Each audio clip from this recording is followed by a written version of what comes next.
Hello everybody, this is Woolrig, and we're on episode 36 of Infinity Evolved. I'm just out hunting for a mob, and I think I just found some. So these guys, let's see, look blue, shoot ice, yep, that would be who I'm looking for. Need one of your buddies, and you can die. Thank you. And the reason I'm looking for these guys is because, the Blizzard. So the Blizz is the mob I just caught there. And what's that thing? Oh, pinecone. Cool. I need Blizzes because I want to spawn lots of them. So, fortunately, I found one. I thought it was going to take a while to search for those. You find them usually in the snowy biomes, so anywhere there's snow, there's a chance of a Blizz spawning. Alright, let's head back to base and do something fun with this guy. Okay, back at the base, and I want to show you that I've set up the auto spawner in there so that I can spawn automatically things that I have in a safari net, which I just happen to have a Blizz in. Now what I want to do is try to automate this some. So I think if I look down, nope, not that one, this one. If I look down here, there it is. I should be able to put this in there. But I want to try and automate this a little bit. So let's go ahead and grab some. I think what I want to do is actually use conduit from Ender.io. So I've gone ahead and taught the system how to make this. And the reason for that is because I also want to I want to be able to turn this auto spawner on and off, and I'm going to do that with some insulated conduit. And so we'll let that craft up real quick. It's making things. And a little bit of crafting later. We have some conduit and, well, some item conduit and some insulated redstone conduit. And the reason for that is because Ender.io is really nice. Oops. Don't shift click that. In that it allows you to, all of its conduits can be dual spaced. So whether it be an item conduit or a redstone conduit or an energy conduit, they can all live inside of a single block space. So that's pretty powerful stuff. And what I'm going to do here is the Yeta wrench is the wrench specific to Ender.io. And so if I just shift left click on this, I can change this to an insert. And then on the tab over here, I can, because it's in the same spot, I can set this to in and out. A strong signal should be good. And so of course we know that when I send a redstone signal to this auto spawner, it will actually disable it. And since I don't want to mess up my path here, we will set this over one space. Come along like so. And we'll put our item conduit in there as well. And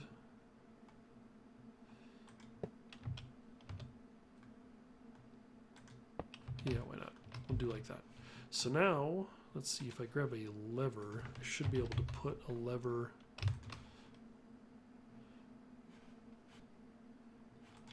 pretty much right onto the conduit, right? No. I can put a lever there though.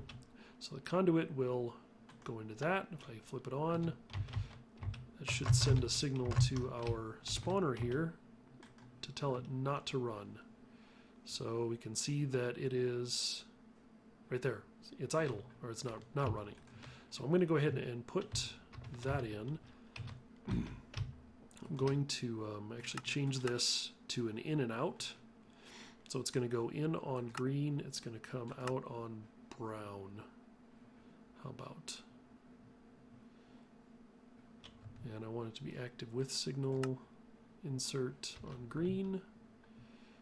Extract on brown. And so what I should be able to, what this should inevitably do, if I grab a chest and just kind of hang that there haphazardly. So I have multiple directions on here, of course, but I want to program the down. So this is going to be an in and out as well. There we go. And it's going to insert on brown, extract on green. And this one's going to be active without a signal. Right? No. Maybe I want it active with a signal. So the idea being that if I turn this off, that should kick in the spawner, and I should get some blizzes to spawn in there. Let's go upstairs and take a look at this from above. So it should be running. It is. Okay. We don't want it to spawn an exact copy. It can just spawn whatever it would like. So the difference there being that the spawn exact copy would take the... Oh, it pulled the thing out. It'll take the copy of whatever I have and... there we go. Now it should spawn. It'll make an exact copy of the one individual that I captured, or else with it turned off, when it's set to null, it will. Oh, just got a blizz. It'll just use the random number generator to spawn one at random. So these guys are going to be spawning pretty quick here, which is really good. And I should be getting some blizz rods and snowballs into there. Fantastic. Oh, that's so great. I need to put some more drawers over here. Let's use a couple of big drawers, because I think I'm going to get quite a bit of this stuff. Let's put you there and you there.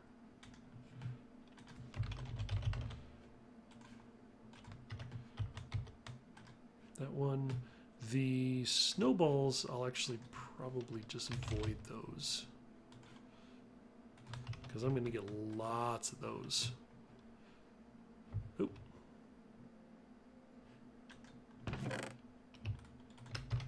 Had some more come in before, must have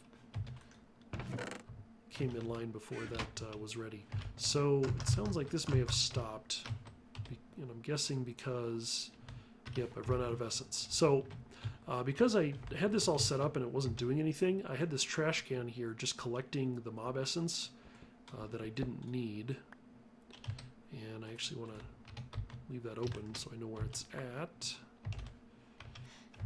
Since I'll be spawning mobs now, I actually want to take we'll start with these. Of course, these are the large tanks, 128 buckets in each one of these tanks. And I should just be able to place them down like so. Give it a little shift click, or just a click, I mean, and there we go. And the nice thing with these tanks is that I can stack them and they'll automatically fill into each other.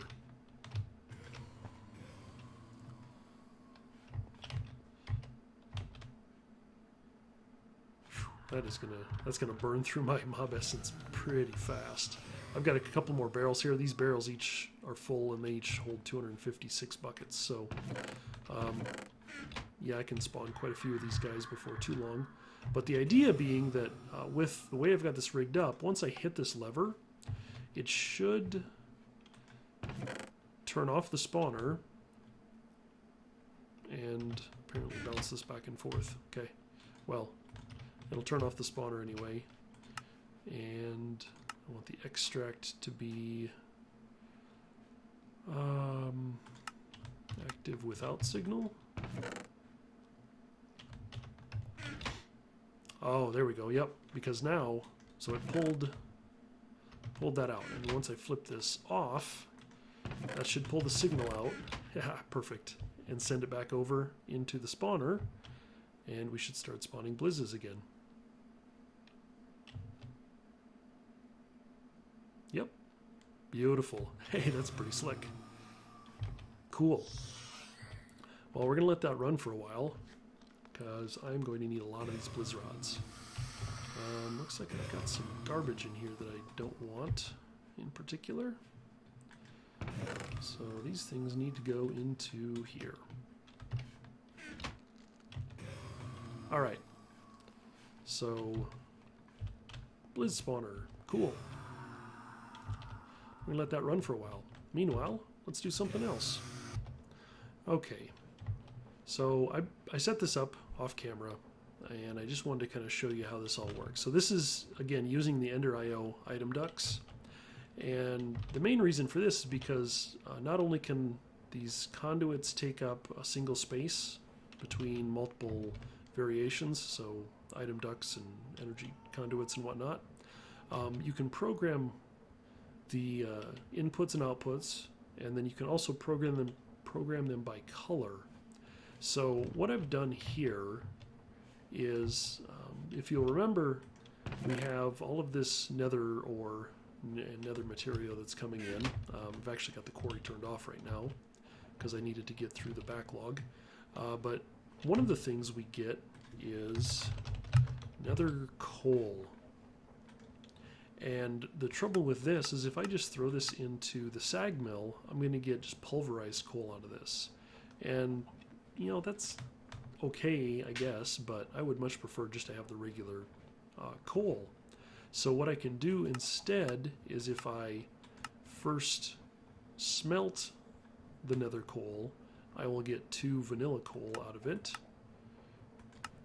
And then I can run it through the sag mill and get the standard coal. So what I've got set up here is I've got an input over here that this is going to just pull out the nether coal. I've got item filters in some of these, so this is just going to be able to pull out nether coal, and that's pulling out on red. So we see that it's in the color red. The color red then inputs into this chest, so inputs on red, extracts on green. And that's because the output of the sag mill is going into this chest, and so when items come in, like right now it's making the nether quartz, so it's processing my massive backlog of nether quartz. As you can see, I have lots of it, so much so that I actually put it into a drawer here, and as you can see, it's increasing very steadily. So that is nether quartz, the nether quartz dust, that's a byproduct, and then I also have in here coal, which it's not doing yet because it won't do that until it gets all the quartz out of the way.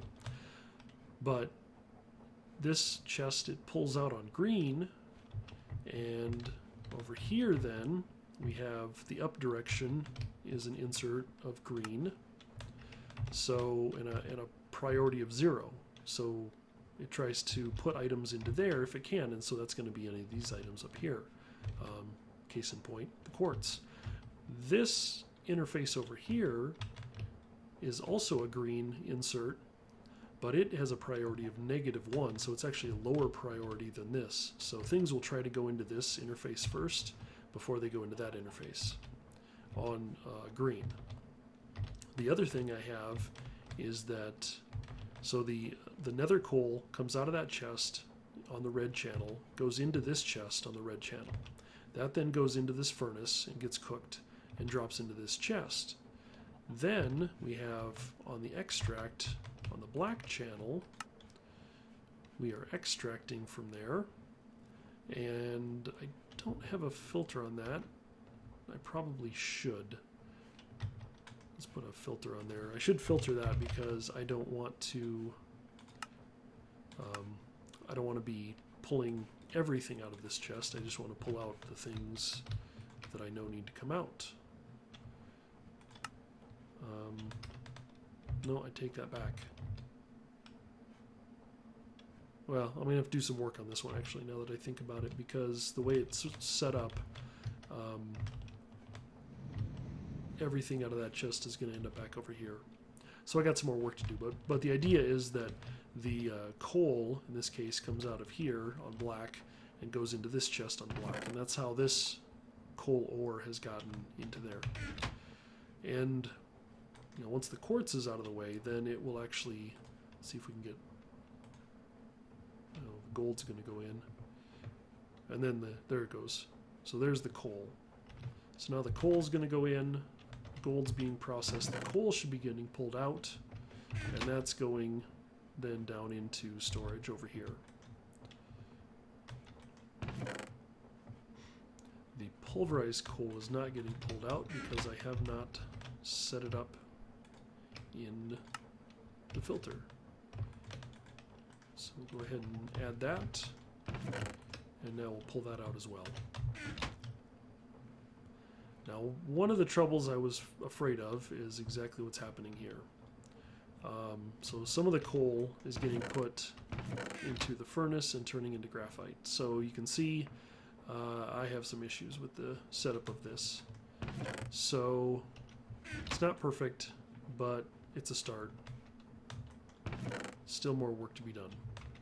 Anyway, that's just kind of how that works. Yeah, that'll work the way it is for now. So anyway, I wanted to show you that. It needs some work. In fact, my basic ore processing, I think I want to completely redo. So that will probably come up later. For now, I think I want to do something a bit different. Okay. I have planted some oreberry bushes. Essence berry, to be exact. And the plan here is that I can use these guys. So you see that one's matured. I get this concentrated essence berry, and if I eat this, I get almost a level of experience. That's pretty handy. These essence berry bushes I've gotten from my quarry. It just comes across them as it mines, and so they got picked up along the way. I believe I got all of them pulled out. There are also oreberry bushes, so all of the various ores. This is part of Tinker's construct here, as you can see. All the various ores have a corresponding oreberry bush. One of the tricks with these, though, is that they have to grow. I think you've got to put them on stone, and they've got to be in a fairly dark room, so they've got to have a low light level. As you can see, this is underground, so they're growing fairly well in here. And I think if I grab my watering can, I can actually speed them up a little bit, get them to grow quite a bit faster. So, oh yeah, and don't stand on them, because, ouch, they will poke you. So, as you saw, I can eat the essence berry bush, or eat the essence berries, and then go stand on the XP drain and put them into the tank. But if I do something different, like say create something from thermodynamics called an autonomous, if I spell it right, autonomous activator. Let's see, just needs a tin gear and some things. I don't know if I've got all of the parts I need here. Let's make you redstone reception coil. And we'll try this again. Ta-da! Oop.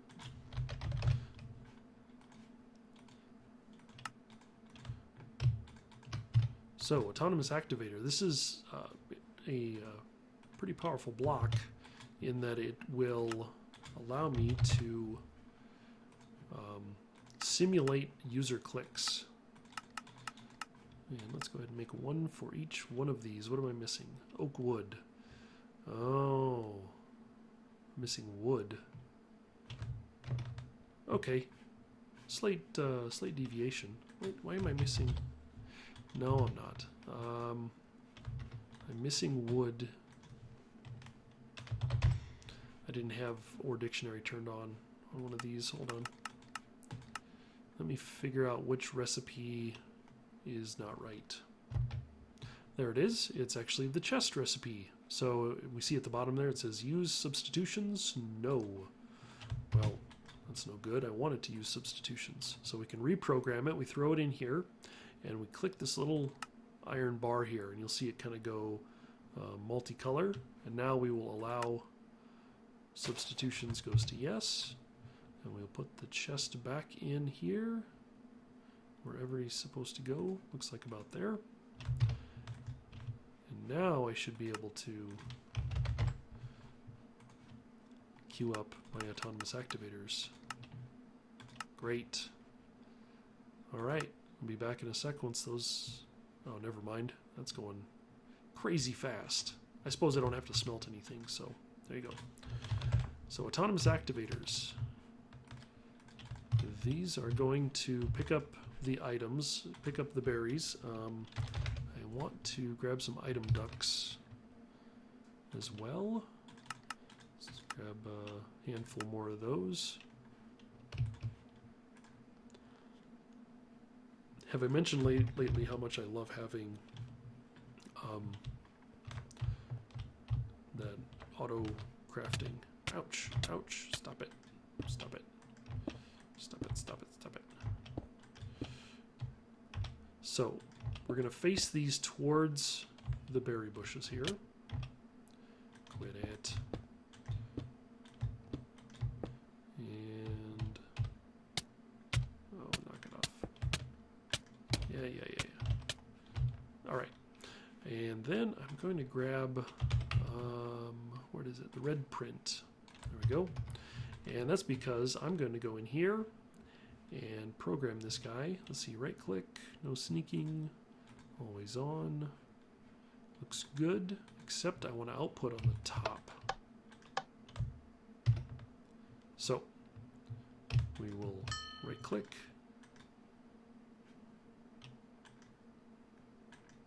Why won't you take the settings?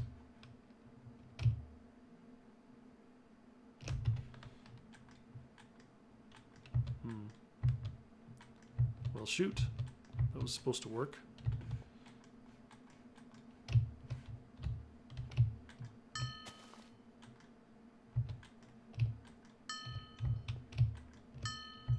Well, anyway, I guess I'm going to program these all by hand. Okay. I've got all of the autonomous activators programmed, so they're all going to output on the top. And if you notice this, they require power to operate. So that's something I'm going to have to work on, and I've got a sneaky trick here. So back when we talked about point-to-point tunnels from the AE network, I said you can't do a point-to-point over a point-to-point. And what I didn't say is that that's only specific to ME networks. Anything else, so in this case, like our redstone flux input, I can actually run that over top of the other point-to-point. Mainly because, I mean, that's just power, so there's really no limitation there. I'm not sending data across it. So that's going to come in handy. And then we can tie this to here and get some power going into that room. Come around the side here. There's our power. And I've got some fluctuating item ducts here because I like to dual purpose whenever I can. So we'll rig this up and a few more over here. Ouch, stop it. I don't know why I say stop it. I mean, I know it's going to just keep hitting me.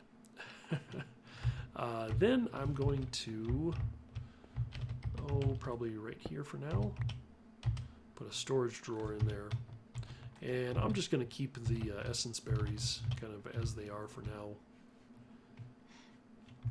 Let's see. Let's get this power rigged up. That should be powering up everything beautifully. And if we get our watering can out, see if we can get some berries to grow here real quick.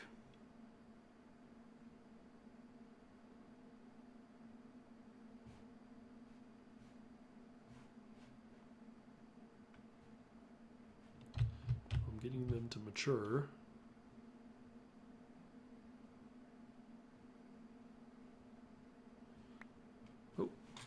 Sounded like we got something. Oh, I picked them up. Well, there we go. I picked them up. That's fine, they'll grow on their own. And go ahead and lock that. So I could block this off with some stone, but I think that there's a another piece that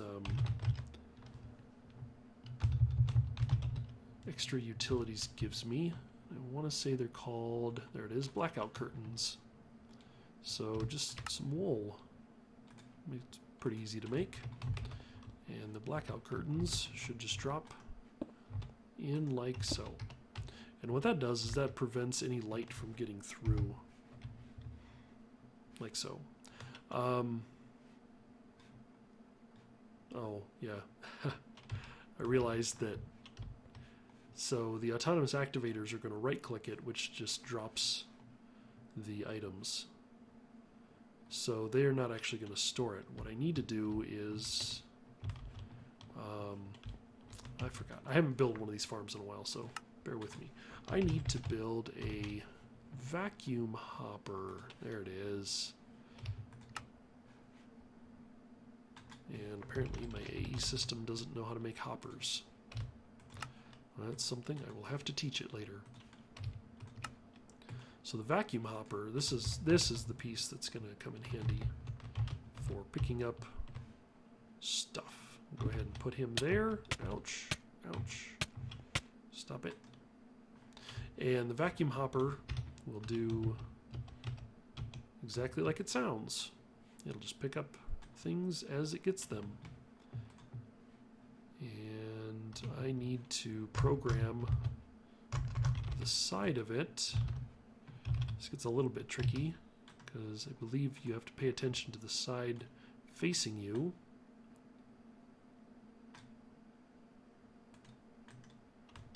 Right. Yes, there we go. It doesn't look like it wants to connect to my conduit though.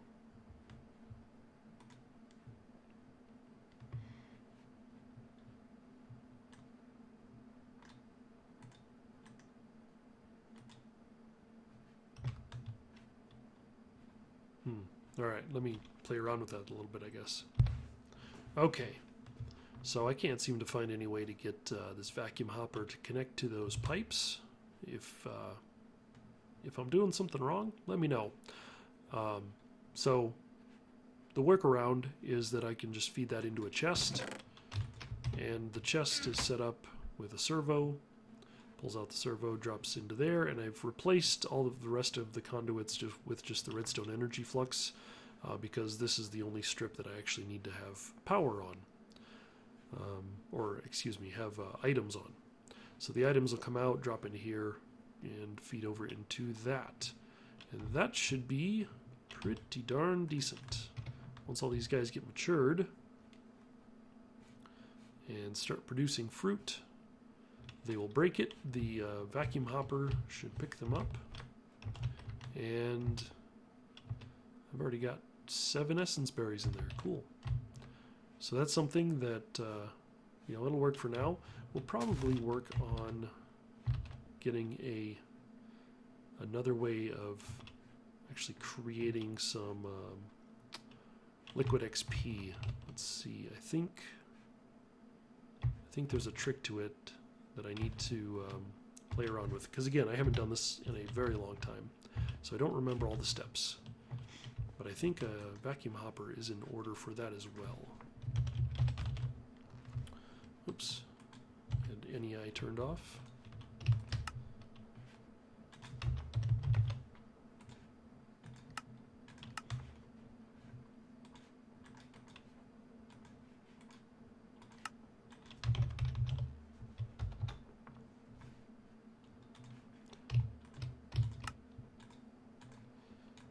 So the primary mode of the vacuum hopper is to pick up items, but there is also a fluid, so if we just put this down, there is also a fluid tank. And so we can actually have it pick up liquid XP for us as well. And I think what we'll do for that is that'll take another autonomous activator.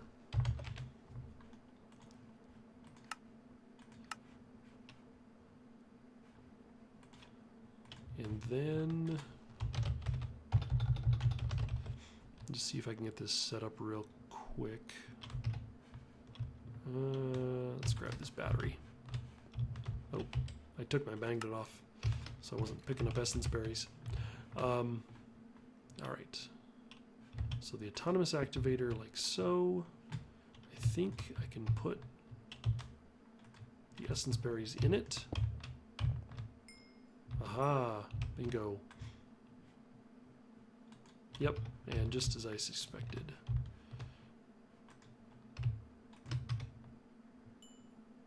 Yeah, so they're just floating over to me because I'm standing here, but the hopper, as you can see, it did actually pick up some of them. And if we go grab a tank, we should be able to see, oops, that that is in fact what it's doing. Yep. And so that just drained right in. Perfect. So this is kind of the mechanism that's going to be required to actually harvest the experience from the essence berries. So that's something that I will probably work on next episode, because for now we are running out of time. So this is Woolrig. Thanks for watching, and I will see you in the next episode. Bye-bye.